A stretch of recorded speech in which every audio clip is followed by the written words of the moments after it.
So, Max Corteggiano, I pronounced that right? Perfect, exactly, yes. Okay. You're the owner of BJJ Flow Charts, BJJ Brown Belt, and live in Paris, yeah? Exactly, yes. Okay. So, obviously, this whole vlog, this channel is all about the fight business. It's called The Fight Business. And we look at different aspects, different professions, different ways of making money in the industry, how people found their particular niche in the business and how you build it up. But let's start a little with your background. So Yeah, sure. you've got an Italian name, you live in Paris. Yes. How did this come about? Well, my father is Italian, he's from Rome. And so he went to France when he was 7 years old, so in 67. And he grew up in France. And so he met my mom, close to Paris. And well, here I am. So I've always lived in Paris, never in Italy. So I can't speak Italian for shit, which is a shame. But but yeah, so that's how I came up with an Italian name. But you speak English, but not Yes. Italian. Yeah. Well, I had to learn, learn in school and, learn for business as well. So plus, nowadays, if you don't speak English, I mean, you're missing a lot of information, on the net and everything. So And how old are you right now, Max? I'm 35. 35. So Yeah. when was it you first got introduced to Brazilian jiu-jitsu? Did you start a different martial art or did you start jiu-jitsu? I started well actually, and so I did sport all my life. I started with gymnastics when I was 3 or 4. Then I did tennis a bit, did swimming. But then at 13, because I've always been into martial arts, and I always loved kung fu movies, in the 80s, Bruce Lee? 90s. Yeah, Bruce Lee, Jackie Chan, Jet Li. Jet Li was a big thing.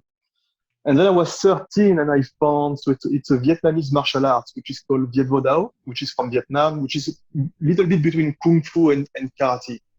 It's a mix of both actually. And I started to do that and I was really into fights. So of course you have kata and, technical stuff, but my thing was always it was fighting from day one. And so I did that for 10 years. And actually, one of my friends, I was training with him, it was 10 years later. So it was in 2009 or 2008. I can't remember exactly. And he said to me, hey, let's do a ground fighting, which I had no clue what it was. I was like, yeah, sure. Okay, let's do it. And I was a better fighter than him. I was a better striker at least. And we go on the ground and he got a triangle on me, in 10 seconds. And I was like, oh man, okay, there is no way I'm letting that guy be a better fighter than me, so I have to learn. and so that's pretty much how I started. So I started to train with him in his garage with Gracie Combatives, the Gracie Combatives. So we were training once a week. It was in 2009, yeah, once a week in his garage. And then a couple of months after that, I was starting to get into it. I started to love it a lot. And I found a gym close to my place. And I started with MMA actually. I didn't start with jiu-jitsu, like pure grappling. And I did MMA for like a year. I was mixing between, I was still doing Viet Vo Dao. I was mixing with MMA and I was doing Muay Thai a bit, grappling obviously. And then in October 2011, I said, you know what? I'm just gonna put everything on the side and I'm gonna focus on grappling. So that's pretty much how it started. Yeah. Right. So it's been almost 10 years. In 2009, I started the FightStorePro.com business in very late 2008, but it didn't really launch until the end of 2009. So I did a lot of the preliminary work that year as it happens. Now, I had a connection with Dragon Blue, who are based in Paris, who later really became well known as Venom. Mm-hmm. So, and Venom started in 2008, obviously in Paris. But what was the state of the French scene at that time? Brazilian Jiu-Jitsu had begun to take off by 2009, 2010, but was nothing like it is now. And I remember the first Tommy gis starting to seep through in the mid to late 2000s. But what was it like in Paris? What was it like in France at that time? Did anyone know what it was? Yeah, well, it's quite a niche actually. It's not as developed as in the UK, or it's not as developed as in Poland, for example. So it's still even today, it's still pretty small. Of course, it's growing, but the scene is like, it's a local scene. There is not so much events, there is not so much good competition, and so it's still pretty unknown. Well, today it's getting better and better, of course, with MMA. And MMA was illegal in France up until last year, I think. I think it was, don't quote me on that, but I think it was 2019 when it was legal in France, which was like crazy late, which is I insane. remember back in the day with Cage Warriors and Cage Rage, we did have French fighters come over to compete. Yes. So there must have been stuff going on in the early 2000s. I mean, it must have been known. Yeah. I mean, it was a lot to train. I mean, you could have like MMA at the gym, but fights was forbidden. Right. So it was, you could have fights, but it was what we call pancras, which is basically boxing, I mean Muay Thai, but when it gets to the ground, it's only grappling. So there is no strikes on the ground. So it's not an MMA. We had that, I think they call it semi-pro in Britain. I fought semi-pro. Yeah. So suited me. So that was pretty much that. I mean, very just not getting hit on the floor. Yeah. But yeah, so it's still a small scene, grappling in France actually. And how long was it before you really got the BJJ bug, before you got completely immersed? Well, so I did. So I started. Yeah. So I really started to get serious in October 2011, and so I was training 2-3 times a week until 2015 when I got my purple belt. And from summer 2015, I started to train every day. Right. Like really, like almost becoming. Not. I don't want to say pro because I didn't get paid to train, but I was very serious starting 2015. Yeah, that happened a lot here, where guys would basically live in the gym and do the job on the side rather than the other way around. It was like the training was the work and the job was the hobby. Yeah, so, it's pretty much that. Well, I had a very good work, but I was training a lot. So before you started the business within Brazilian Jiu-Jitsu, what were you doing for work? Like, what's your professional background? Yeah, sure. So after high school, I did a master in computer science, I graduated in 2009. And then, I worked in, well, it's a long story, but long story short, I worked in real estate for 8 years. In Paris? In Paris, yes. And I hated it. I didn't like it at all. I wanted to get away. And it was tough at that time. When I started to realize I wanted to get away, I was 26, but I felt stuck a little bit. I didn't really know what to do, and I was looking for an exit. I was looking for something else. And then I found, when I was 28, I found what was an MBA. So you know what an MBA is. It's a program. It's a training for business administration, basically. And I found that, and I thought, well, I'm gonna do one, so it will open doors for me. I will learn new skills, new stuff, and I will do a jump. And I didn't really know where, but I wanted to be an entrepreneur. So I thought it would be a good idea. So I did an MBA at HEC in Paris in 2016. And after that, so I did it in 2 years, and I quit in my job just after the MBA, and I started to work in entrepreneurship.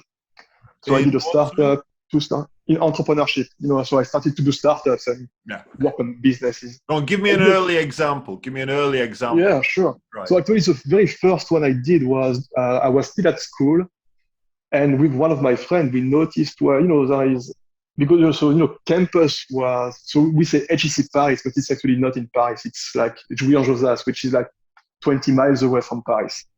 And it's in the middle of nowhere. So it's only school, campus, and nothing else.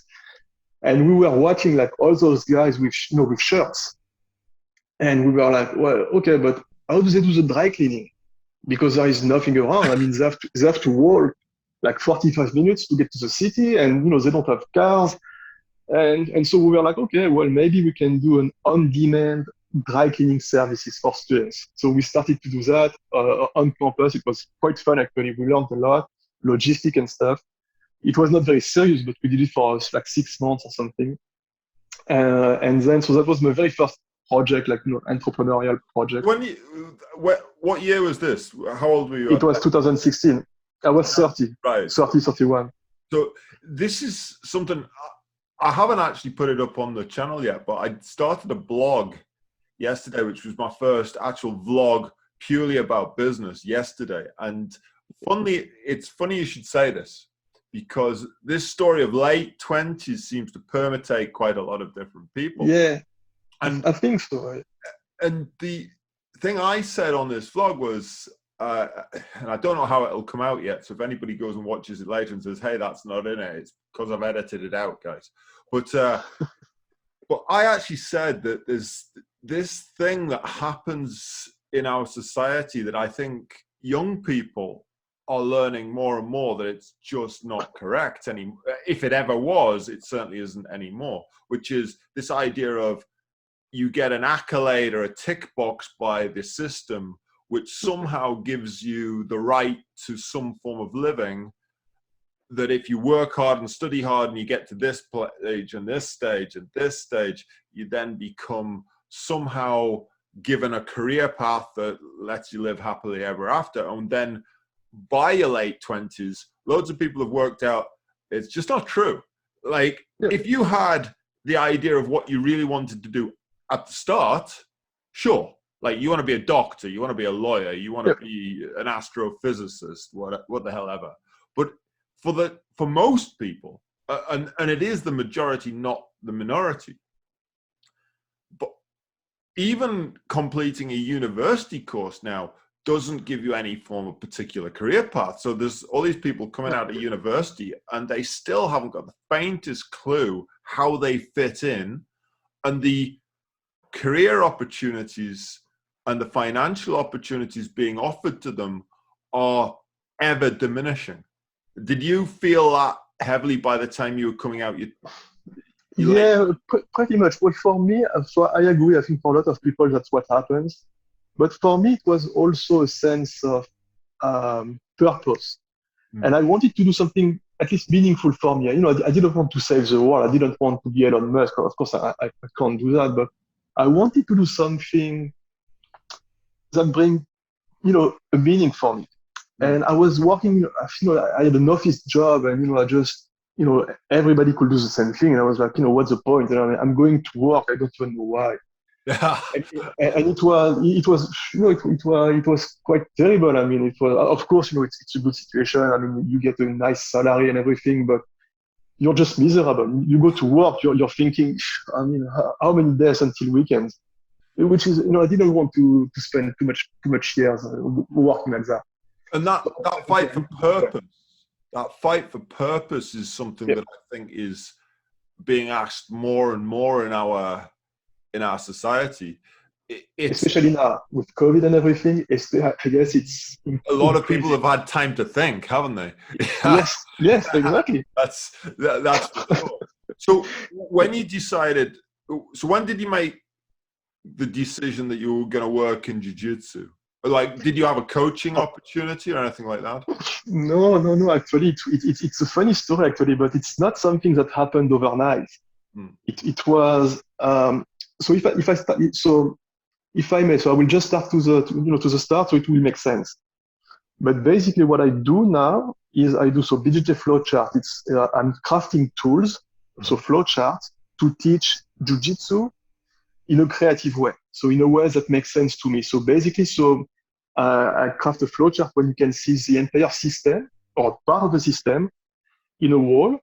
And then you see for each technique, you can click on the technique and the video pops up.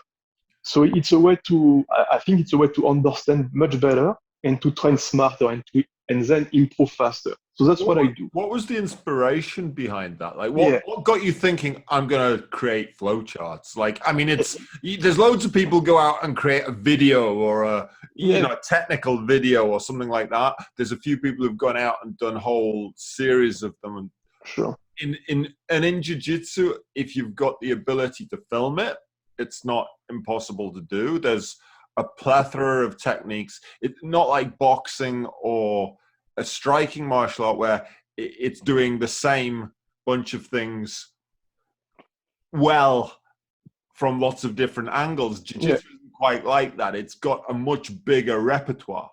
Yeah. Exactly, yes. So So what yeah, inspired so the it actual was. flow chart? Yeah, so it started, well, actually, it started at school. So if I go back to when I was doing my MBA, one of my friends, he was doing mind maps, so flowchart. He was doing mind maps for classes and just to learn the stuff and for cases and everything. And I knew what a mind map was, but I never really used it before. So he kind of introduced me to the world of mind maps.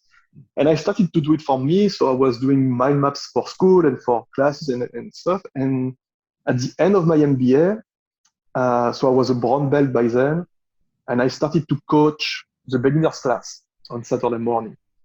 And just before starting, so I went to see my coach and I said, you know what? I think we're not doing such a good job, the beginners. And I think that's something that happened like everywhere. And so my point was, okay, so look, so you're a white belt. You don't know anything about grappling. You don't even know what it is. You come to class, what happens? Well, you do some warm-ups, and then I will show you a technique, and then we'll roll, which is pretty much what everybody's doing, right? And I was like, okay, but it's not helpful for the beginners. I mean, he has no clue what's happening. So if I show him, like, I remember my personal experience when I went to the gym the first time, the first technique I saw was like, I think it was a De La Riva sweep, which is not what you need in day one. De La Riva sweep. Yeah, it was a De La Riva sweep. How good are your De La Riva sweeps now? You must be amazing. I'm not, I'm doing purely grappling, so no gi now, so I'm not using De La Riva that much, but anyway. And so, yeah, so I went to my coach and I said, I think there is a better way to learn and a better way to teach. And I thought, okay, well, maybe I can craft a mind map and a flow chart with like 30 techniques, 40 techniques, and map it in a way that actually makes sense. So for the guy who just comes to the gym, so he sees that and he has, all of a sudden, like in 1 minute, he has a broad overview of what he needs to accomplish. And that was the start actually. So I did that for my gym. It was not sold or anything. It was no website, no nothing. I just did it for my gym. I gave it away to the gym and to the white belt and blue belts. Everybody loved it. It was really a success in my gym, and that was pretty much it. I mean, okay, it was like a one time, one kind of like one-time thing, and I didn't think of it anymore. And it was like, okay, so I've got that flow chart in for the beginners, and that's it. And fast forward a year and a half after that, so it was actually, so almost a year and a half. It was in March 2019, and Gordon Ryan released his first DVD, which was about guard passing. Yeah. And so, so I always studied in DVDs and, Gracie University. And then I did a lot of Lucas Lepre and, BJJ Library with Chenji Ribeiro. And then I started to learn with Dan Ayers and Gordon's when it came out. So the DVD came out, it was like, it's, the DVD is like 6 DVDs of techniques. It's a very, very complete system, very complex. And I was watching at home, and after like 1 hour, I was like, okay, there is no way I'm gonna remember all of that. There is just no way. I can't remember all of that. It's too, there is too much details and too much links between everything, and okay, it's too much. So I started to do a flow chart for me. It was only for me. So I took a pen and paper, and I was okay. I'm gonna do a flow chart. And at the time, I was still working, at night, during the day, so I did it during the night, and it took me 10 days. 4 hours a night for 10 days straight to do the flowchart. So much longer than I thought it would be. Like 40 hours work. For 40 hours, yeah, for just one flowchart. And so, I did this one, and I started to use it, and I gave it to my friends. And, one of my friends, he said, well, you should sell that. And I was like, okay, man, who's going to buy that seriously? I mean, it's a PDF. It's who would be interested. So I didn't, I just kept using it for me. And I think after like 1 week, I thought, you know what? After all, let's give it a try. Let's see if there is some demand. So what I did was, I took my phone and I did an Instagram story of the flow chart, and I tagged Gordon in it. So, hey, I'm working on the system with my flow chart. And he thought, oh, that's super cool, and he reposted it. So he shared it on his Instagram. And so like in 10 minutes, I had like 12, 15 people, reaching out to me, say, hey, can I get that? And I was like, oh, well, you know what? Well, sure, but like, I'm gonna open a website and I'm gonna sell it. And if you want it, for sure, yes, I can sell that. And that's pretty much how it started at first. It was just still get his flow charts for free. No, I don't know. It was yes, they were asking for free, but then they said, "Oh, you know what? It took me 40 hours." Yeah, I know. But of course, they were asking for free at first, and then I said, "Yeah, but you know what? It took me 40 hours to do, so I will, if you want it, I'm okay to share, but I will sell it." And when I first saw the flow chart, I thought, as you can imagine, I've been in business for a long time, and in the fight business specifically for quite a long time. And I see products all the time. I have everybody in the world try to sell me a product to sell on Fight Store Pro with all manner of great deals that people are going to give me. And out of all the new products I've seen in a lot of time, it was the first one in a while that had really got my interest. I went, wow, actually, that's an interesting idea. It's different. It's accessible. And one of the things I liked about I never ever have liked training DVDs of any kind. So I've been lucky. I've always been around good people, so I haven't needed to study from films or DVD really. And the thing I didn't like was like having to try and take it into the gym and then try and interpret it while I was there. And I used Eddie Bravo's book, the Rubber Guard book, quite a lot when I was when I had my own gym years ago, and I went through pretty much the whole Rubber Guard book. But I had a teacher who was showing me some of that stuff as well, the 10th Planet stuff too. But the BJJ Flow Chart, what I really liked about it was when you look at it, it's all there, and you can take one sheet with you to the gym and go, right, okay, I'll work ABC. Really simple. And that was such a cool idea. I mean, when you're in, do you do other stuff like that, or had you always done stuff like that? Like I started bullet journaling about 3 years ago, and that changed my life. It changed my life. I mean, it gets a hold of what you're doing on a day.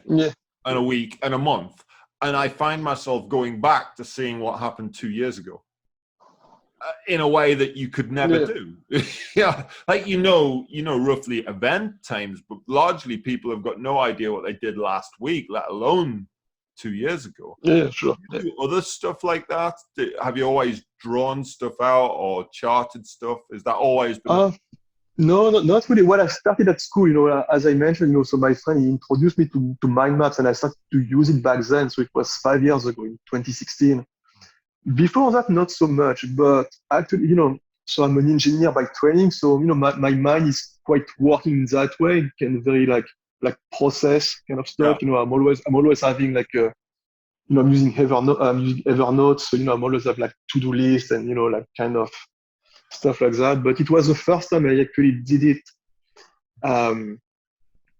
in such a scale, I should say. It's because the charts are pretty big. And so how did you move to the transition to it being your business? So we got it started, it's starting to sell. How did you move across? This will be an interesting point to a lot of people who watch this video.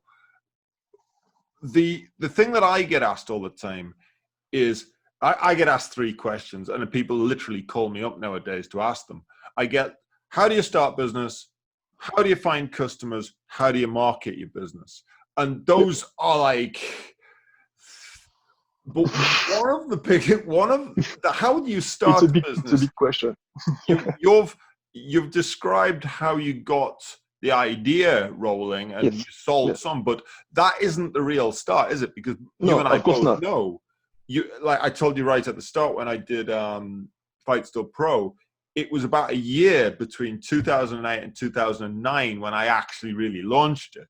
So, and what a lot of people don't see, and this is the big question that employed people really struggle with. So you went from that transition from being completely employed to owning a business.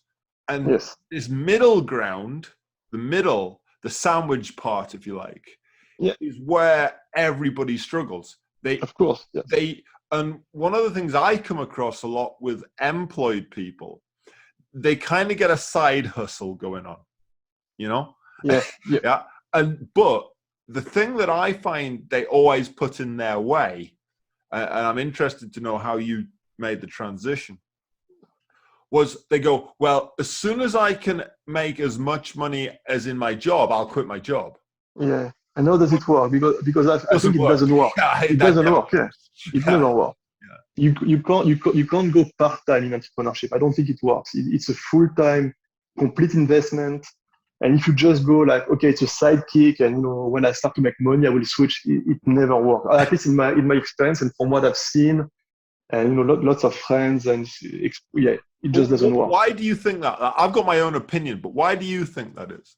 I think, well, first off, if you don't go, I mean, it's hard enough. It's really starting your business from scratch when you're no one. It's really hard, and if you don't do it full time and like 200%, you'll never get. It's never gonna work because you won't put enough work into it. I mean, if you're still working in your job and you do it like whenever you can, it's not gonna be enough. It's just because it's just a matter of investment in time, I think. I think there's another thing to add into that. I agree completely. That's totally true. The other thing is when you have a safety net, I always rely on the safety net. I was when you take the safety net away, you have to make it work. Exactly. Yeah. So back to your question. So how I made the switch. Well, first, when I quitted my job, it was in 2017. It was August 2017, just after my MBA. Well, I mean, I completed my MBA in December, but anyway, I was doing something full time at school in between. But I did okay. I said, okay, I'm gonna quit my job, and I'm gonna go. I can live for 2 years without income. So I'm just gonna go. Okay, I'm gonna take my chance. And worst case scenario, if I don't make money after 2 years, well, you know what? I will still have an MBA, so I will take another job, and well, I can still find a new job after that. But I said I'm gonna try. So I quitted my job and I went full speed on entrepreneurship. So at first I did a startup, which was in traveling. Fantastic timing with COVID a couple of years after. So well, anyway, so it didn't work out, and then I did something else. And eventually I started to work on e-commerce. And that's when, I started to work on, Flow Chart at the same time. But at first it was not my main project. So when I was doing that flow chart, that first flow chart of Gordon Ryan's passing DVD, it was not my main project. And it was something I did, just for me. And on the side, it was kind of a sidekick. But then I watched another DVD, and I did a flow chart, and I put it on the website. I didn't advertise anything. And the people who bought the first one bought the second one. And that's when I thought, okay, well, there's something here. I mean, people are really interested in that. So I thought, okay, well, I'm going to give it a try. So in October 2019, so it was roughly 5 months after the launch, the start of BJJ Flow Charts, I took 1 month, and I worked on the website, new logo, new website. I did article on my blog. I did the new flow chart. So I had like 5 when I really launched. And so I made it look professional, basically. And in November 2019, so a year and a half ago, I started to market it. I started to do Facebook ads and starting to do paid advertisement. And that's when I made the switch. And then something happened. Something big happened to me, like 1 month after. So I was, yeah, I was. So it was working well. It was still a start, but the ball started rolling, and I was starting to sell, lots of flowcharts, and it was working well. And then I had a call from Ben Tong. Ben Tong is one of the owner of Scramble and Polaris. Oh, yeah, of course. Yeah, Ben Tong from Scramble stuff, and Polaris. And he reached out to me, and I was like, oh, he want me to fight on Polaris. So I was super excited, but no, actually, he said, yeah, I'm looking for sponsor, and I came across your ad, and I think it's very cool. And so, do you want to sponsor the next show? So it's Polaris 12. It's Rockhold versus Nicky Rod, so it's a big card. So yeah, do you want to? It's on UFC Fight Pass, as you know. So yeah, do you want to sponsor the show? And the show was 2 weeks after that, so it was very late. It was a late call, and I said yes. You know what? Absolutely, I'm gonna do it. And so I was like, okay. So I said yes. So I have to do it now. It's in 2 weeks. So okay. So what I'm doing at the moment, at the time, I was still doing like flowcharts of just instructional. Danaher and Gordon. But I wanted to do something like more broad, to reach more people, because if you don't have those DVDs, you can't use a flowchart. So it was a very, very niche market. And so I thought, you know what? You remember the mind map I did 2 years ago for my gym with the video embedded. So, it was like, I'm going to do that again, but like more, like bigger and more professional. So I'm going to reshoot everything. And make it better. So I called my friend. I said, hey, I need, I need you for 2 days, and we're gonna record everything. So can you take 2 days off from your work? And I need to record very quick. And he said, yes, okay, let's do it.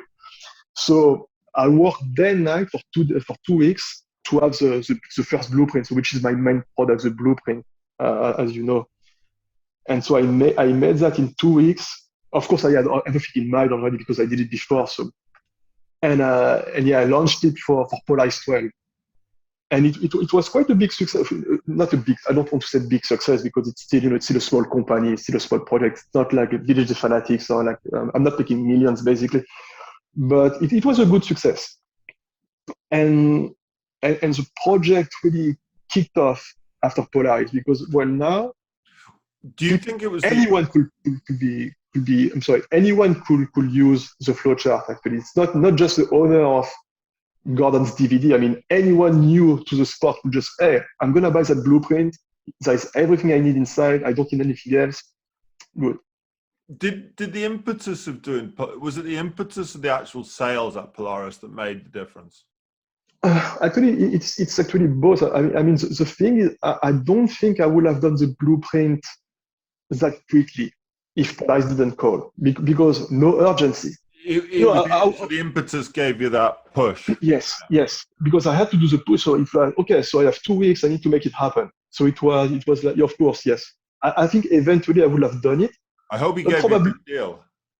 Yeah, it was. Yeah. I mean, Ben is super. He's a super nice guy. They're very easy to work with. It's very cool. They're good guys. But yeah, so the push to actually make it was big. And then so how marketing works. So you need to make some the first 1,000 sales is the hardest. Yeah. So with the exposure of Polaris, it was kind of my push to launch the business to make it go further for sure. Yes. So we'll move away from the flowcharts, what have you, for the moment. As a business, we all look to diversify and move out and grow as we go. I mean, what are the next steps for you as you see it? Have you looked at wider markets? Have you looked at the languages? I'm assuming they're all in English and or French. Yeah, sure. So, there's 2 things. So first, I want to do an app. So I want to convert my project into an app and go to a subscription model, like Netflix or Spotify, where you just you pay a small fee and then you have access to everything. So that's something I'm starting to work on. So it's because it's basically a one-man show. I'm doing everything myself. So I'm doing the flowcharts, the websites, the articles, the ads, marketing, everything. So there is, of course, a limit in terms of number of hours I can do. So it's gonna take some time, but hopefully I will make it for December. I hope I will make it for the end of the year. So that will be my main goal. And also, one thing I want to explore, I'm trying to reach like well-established stars of the sport, like big stars. And I'd like to work for them just to make their online Their flow brand. chart. Not necessarily their flowchart. I'd like to make their e-commerce platform, their own e-commerce platform, so they can sell their instructionals, they can sell their DVDs What do you think? without having to go for like BJJ fanatics basically, because that's the main. I was just about to say, BJJ Fanatics obviously found that incredible niche. And Yeah, they're doing very well. Successful in doing that exact thing. A friend of mine, Stuart Tomlinson, has kind of gone into that realm in England. I don't know whether he got the idea directly from BJJ Fanatics or whether they built independently, but he's a good guy and he's been doing it for a long time. He's a Dutch kickboxer, so he's more interested in the kickboxing area. But he's done a hell of a lot of videos. That is a huge, huge, huge amount of work. I mean, so what would make the life easier? Full-time cameraman.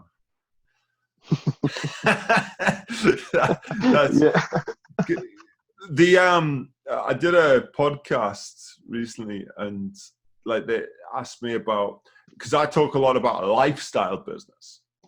Mm-hmm. So, and the very first question on this podcast was, what is a lifestyle business? Or how do you define a lifestyle business? And I said, well, it's as simple as the phrase, you choose the lifestyle first and then a business that supports that, not the other way around. Yeah. And the lifestyle obviously can vary quite wildly. Yeah. But I mean, how has it changed things for you going from being employed to doing your own business? How has it changed things personally? Well, the big thing is time management. So you are, of course, you're working a lot and you put a lot of work into your business, but you also have the luxury of you're a complete master of your week, basically. So for me, the big change is I can train whenever I want, which is a big thing, because before I had to go to the gym at 7 in the morning before work to train for an hour, then go to work, and I was coming back at night, or so it was quite difficult. So now I can work at noon, I can go to the gym at noon, which is much more convenient. And also, so I've got a daughter, she's 5. Yeah. And so I have a daughter, she's 5, and so I can pick her up at school every day, so spend like 2 hours with her every evening, which is priceless. And then go back to work, evening and do late hours, but I don't care because I can work whenever I want. So it's a big time management. This is a benefit that a lot of people dream about, but not so many people have the kahunas to decide that they're going to go with that. And again, I say it quite a lot. I just say to people, being in control of your life changes everything about your life. Yeah, absolutely. Yes, it's a big thing. And the risk, sure, there's a risk, but really, the same podcast, I described people who run in the wrong direction for a long time. It's often because they don't get that time to pause and think. Yeah, I agree. And that time, that being completely master of your own time allows you, is the time to sit and reflect and think. And that brings us all the way back to where we started, wasn't it? Because the lockdown, loads of people have had time to actually contemplate what's going on in their lives. And I don't know whether it was the same in France, but it was definitely the same. It is definitely the case in England. A lot of people who are public sector workers, people on fixed salaries, people on even mid-range salaries, where they were, getting up in the morning and then going to work in their pajama bottoms whilst drinking their coffee and gaining the hour that it took them to get to work and the extra half hour that it took them to get ready to go to our hour, and the hour back, and suddenly they've got 2 or 3 hours extra in a day, and so they're realizing, wow, that's something. Yeah, it's exactly the same in France. A lot of people did the same thing, and I've read a lot of stories, in the newspaper about a lot of people who were questioning their life decisions about work, especially because you're like exactly like you said, you have time to think, and you're like at home, and you're reflecting on your life, and you're like, okay, it doesn't make any sense. Yeah. I'm losing, especially if you live in Paris or in a big city. I mean, you're losing so much time commuting every single day. So it's like you said, like 3 hours a day, like wasted, doing nothing, just commuting, like crowded places. It's a nightmare. And all of a sudden, London and Paris are very similar in that respect. Like, I mean, I lived in London for a year, so I know it's the same thing. It's the same. Like, I mean, Rome's a little better because Rome's smaller, but still, that time that you're losing day in, day out, but then also like they're spending the time with a whole bunch of people that you don't choose to spend your time with, for fixed salary, being told when you can do A, when you can do B. It's the wrong way around, in my view. Yeah. It's the wrong way around. Did you read the Tim Ferriss book, The 4-Hour Workweek? No, I didn't read this one. I know you mentioned that like a couple of months ago. I know I didn't, but it's pretty. Tell me you read Rich Dad Poor Dad. No. Then what? Rich Dad Poor Dad, the Robert Kiyosaki book. Oh no. Oh man, that's 2 books I got to buy you. Yeah, so, okay.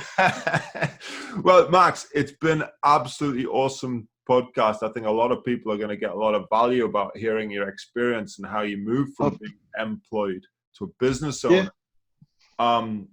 It's great working with you with Rev Gear, and I hope that's in some small way helping you along. And sure. Yeah. Just one last question, just to finish us off for the day, is if you were going to do a new BJJ flow chart based on one guy's technique in the world right now, who would it be right now? Probably, it will have to be Gordon. Yeah, I mean, are you asking someone new? Yeah. Someone. Oh, okay. It's gonna be someone new. Someone new. Probably. Well, my favorite grapplers are Gary Tonon probably. Gary Tonon, you know Gary Tonon? Yeah. Yeah, I think he's the best. To me, he's the best. We'll see if we can make it happen. Maybe. But for now, I'm just focusing on my own flowcharts, on my own stuff, and which is a blend actually of a lot of different sources because I've learned from so many different people. So I'm trying to create my own thing and to convey that in a creative way with the flowchart. But we'll see. Yeah. Anyway, so Guy is the man. I rolled with him once in New York, twice actually. He's so good. Yeah, the guy is so good. Yeah, it's a humbling experience being in a world full of grapplers, isn't it? Yeah. No, there's a difference between being good and being great, and those guys are great. And you can be, I train every day. I've been doing that for 10 years, and I think honestly, I'm a legit grappler. I think I'm good. But when you go against the best, you see, okay, you don't know what you're doing. Those guys, they're unbelievable. For sure. Max, thank you for being on the podcast. No, thank you, Alex. I really appreciate it. Everything in the future, and we'll see you very soon. Yeah, I'll see you soon. Okay. All right.